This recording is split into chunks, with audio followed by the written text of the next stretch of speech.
I would draw heads. I drew one and then I traced it, I don't know, 100 times maybe. And I just did different versions of the same head, which is kind of like a metaphor to who we are through our lives. We wear many masks, we wear many faces. We are constantly changing and metamorphosing into different people. Well, my mom is white and my father's black. That could have been an issue in a lot of states, but now it's different, not better, but we must continue the conversation regardless. If there is something that is consistent, it's that humanity keeps forgetting. To me, line is the most important thing that I can find in my work. I wonder for the choice of like some of the more cubist elements in books.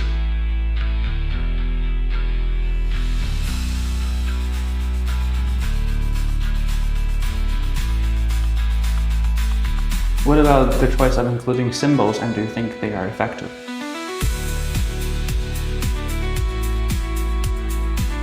It was a conscious choice, but it was also kind of spontaneous.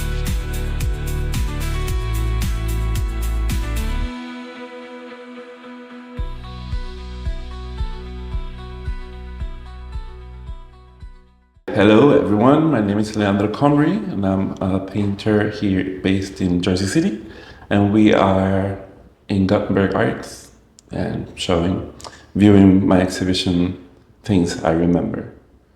I'm originally from, I was born in Brooklyn, but I grew up in Caracas, Venezuela, and when I was 18 I moved back to New York to study art. I went to School of Visual Arts for some years and then moved around a lot. And so how do you come up with the design of like the clown looking figures? Okay, so this is kind of like one of the first explorations that I did with the faces. It has a lot of elements that I had laying around. This painting is called The Wanderer, and it's basically me in a way that I wander. I've traveled places and I'm always looking for something better, or like a better version of myself, a better place for me. And it has the clown-like face, because I think in a lot of ways other people who see you, the artist or the whoever finds the need to create something outside the box is seen sometimes as a fool. So this is why the clownish kind of face comes for it. I mean, I don't see it as a clown. I think it's just a nice looking guy, and he's got like the seeds. So he's spreading the seeds around, and all of this is material that I inherited from my friend's mother. And this is tissue paper from a gift that I got, and it's all mounted on masonite. And this is collage. I've always been very big in collage. So right now I'm kind of marrying painting and collage, but not giving power to one over the other. Yeah. You like for the one in the middle, like you give like a feeling that it's so like animalistic. It feels like it's going back to nature. I just wonder if there's I mean, animalistic is a good word. This particular painting has to do with politics. So it was like emotional voting, corruption. It's all like the inspiration behind this piece. So I wanted first of all, I wanted to be black and white, because it was kind of like news, kind of like a news-like factor, and muted colors.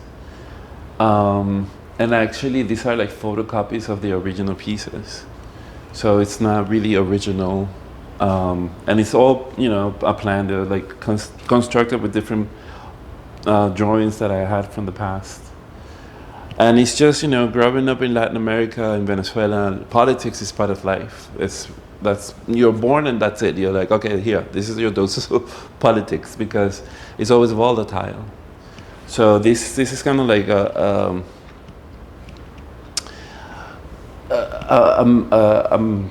a representation of that, like what politics do. And now today in the States we have a lot of volatile politics. That's something that when I moved here, that's one of the things that I liked the most, that it was kind of like sensible. But sometimes it happens, and you have to sometimes there's this turmoil, and it starts moving to create something different and something new. So hopefully that's what's happening right now. Yeah, and this one is, I called it the immigrant. And it's very poignant because right now the word immigrant is always it's kind of like a negative term. But to me, it's the most positive term that could be. I'm an immigrant myself. Born here, but I'm still an immigrant. And this is not just about immigration. This is about leaving the place that you're from. And not necessarily because you have to. Like when I left Venezuela, my home, not the country, my home, I never thought that home will no longer exist at some point, because everything transforms. So this is kind of like the idea. You leave, this is the house, I lived in an apartment, but this is the metaphor of the house, and then you kind of like going off to the sky, and you show like the luck of the draw. You throw chance and just float away. And there's a beauty in it, once it takes years, and you go through a lot of different processes and grief and rebirth of when you start seeing that a lot of things that were are no longer, and a lot of things happen without you. This is kind of like an ode to that, but it's beautiful as well, because then you find yourself in this process as well. What is the concept of this particular exhibition that's going on? Okay, so the exhibition is called Things I Remember, and it's an exploration on memory and the meaning of things, of material, and the emotional value that we give to them. And this series is special because it encompasses many periods of my life. I collect a lot of things through my entire life, like letters, sketches, old drawings, old paintings. And what I've done is go back to them and kind of like take them apart and put them back together. And I add new elements of my current paintings and drawing styles. And I just build a new one with old pieces, new pieces, borrowed pieces. I have a lot of fabric, which I have incorporated into many of the pieces, buttons and ribbons to construct these realities. What would be the more of the emotional side? So the emotional on this is kind of a journey through my own personal life. The show is not really meant to be a biography. It's more like a commentary on the people and things that we all kind of live in different places and different cultures. But there's the aspect of religion, the aspect of womanhood, mothers, aunts, women who teach us things, grandparents. There's also the leisure, having fun and conversation with friends or family. There's also struggles to become more enlightened or more spiritual, more connected. There's also the aspect of nouveau riche, the people who go about life showing themselves in a different way, but the reality is other. And there's also expectations or cliches or assumptions that happen in the background, this painting in particular. How do you find the form of your figures in these works? Well, this is a long exploration, I think, since I started drawing when I was a kid. I think this is a culmination, or at least one of the places where I arrive. I push myself a lot when it comes to my craft, my paintings, my drawings, and I like to also be very spontaneous. So this whole concept began just with the heads. I would draw heads. I drew one and then I traced it. I don't know 100 times maybe, and I just did different versions of the same head, which is kind of like a metaphor to who we are through our lives. We wear many masks. We wear many faces. We are constantly changing and metamorphosing into different people, depending on the circumstances, depending on what happens to us in life. So that's how it started, and then slowly but surely, the bodies it started to kind of like emerge, and it was just through a process of having fun with it, not being too serious, and kind of like breaking the rules and putting them back together. Yeah. Mm. I've done something very similar. I do sculptures too, so I've once made a sculpture called The Mask. So it's basically a person taking a selfie, and it has like many faces that's coming out of his body that shows like different sides of a human. So it's like the same concept. And then it got collected by a very big gallery too. And awesome. so like, I think I'm conveying and what you're conveying is something that's very in common and a lot of people are conveying. So in this contemporary world, a lot of people convey the same things as like people try to find something that's more efficient for them to do. So do you think like if artists keep conveying the same norms or the same emotions in the same concepts in their works in this broad range, do you think their personal statement would be as effective? Well, I think it's inevitable because we live and share the same world. And I think there are many aspects of our contemporary life that's going to be very common throughout. I think it is effective depending on your perspective. I have my own unique perspective. Mine is very unique to me, like to my experience, the way I see life, because the way I see life is the way I grew up, and the people that taught me things kind of shaped my way to see the world. But then adultness happens, and then you adopt your own views. So I think it is effective regardless, because it's a message that we all share. One of the things that when we had the opening, one of the things that I really enjoyed was seeing that people saw this show from their own perspective, because I was kind of not really concerned with the fact that people would see it as a biography, because that wasn't meant to be like that. But I didn't know how people would react to it until I saw their reaction and I had the conversations. So if we all doing the same thing, people will see it differently, because I will speak to you in a different way that you will speak to another person. So it's the same message but different ways of expressing it. So like hot topics in America in art are like right now are like race, culture, identity, feminism. So when do you think, or do you think there is a point when these things becomes too cliche or repetitive? No, not at all, because I think they will never go away, because they've always been part of life, because since the beginning of civilization, that has been a problem.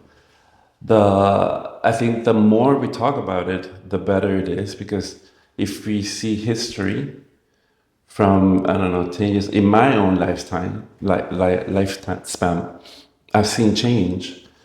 Not necessarily for the best, but there's a lot of good things that come about.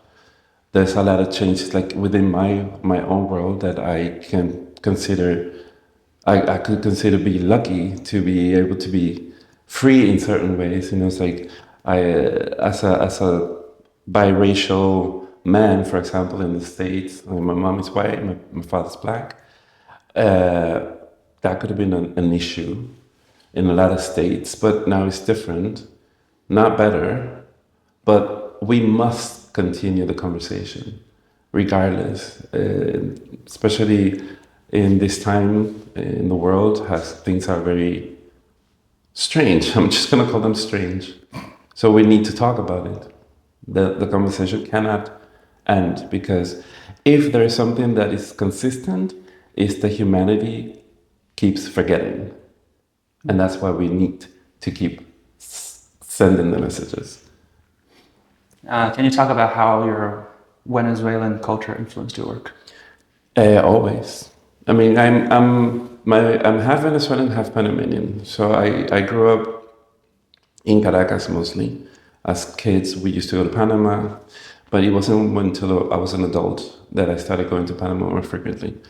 So Venezuela is very heavy in my inspiration, because that's where I grew up, and that's where the family that I grew up with, and I think it's very present from a very personal point of view. I'm very connected to the culture when it comes to arts and music, folklore, and that runs through it, and you can see it.